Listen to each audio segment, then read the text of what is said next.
My name is Dr. Tiffany Summerscales, and I'm a professor of physics here at Andrews University. I'm Mickey Kutzner, professor of physics at Andrews University. I've been teaching here for approximately 30 years. Hello, my name is Yosia.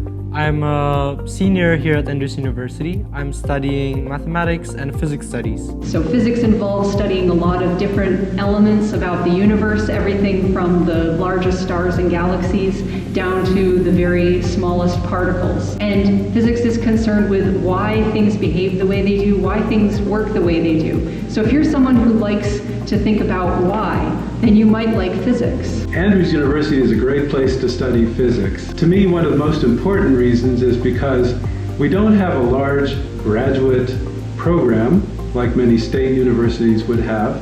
So our focus, our mission is you. So physics careers include a broad range of options, because when you study physics, you learn how to think very deeply about things, and you learn some important and transferable tools like mathematics and how to work with data and problem solve.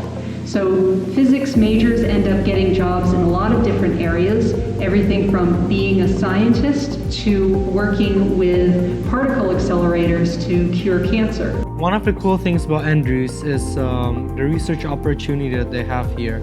Ever since my freshman year, I've been participating in research with different professors. The professors here, they are more than willing to train you, work with you, and do fun research with you.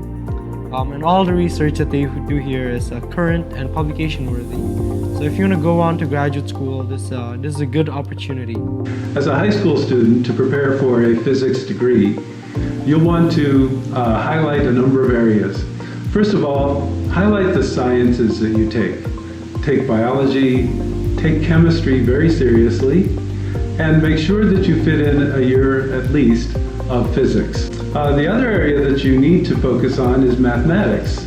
So one of the things we have that you can work with in the physics department is the X-ray machine. Our X-ray machine is designed specifically for students to do projects with. And those projects can include everything from taking X-ray photographs and CT scans to looking at the structure of materials. Because X-rays have very short wavelengths, you can use them to look at how the atoms are arranged in a crystal, or to determine what kinds of atoms are present in a sample. Some students come to a physics department fearful as to whether they can succeed or not. I'd like to encourage you to give us a try, because our commitment is to work with you. We'll devote all the time, all the energy that you need in order to succeed in the area of physics. That's our commitment to you. You can do this if you work along with us. My message to all of you incoming students are just to have fun and don't miss out on opportunities. Some people think of physics as being intimidating because the problems are very deep and you have to think very hard about them, but that's what makes physics exciting too. And there are lots of people here in the Department of Physics who look forward to being able to help you learn new things and explore new areas.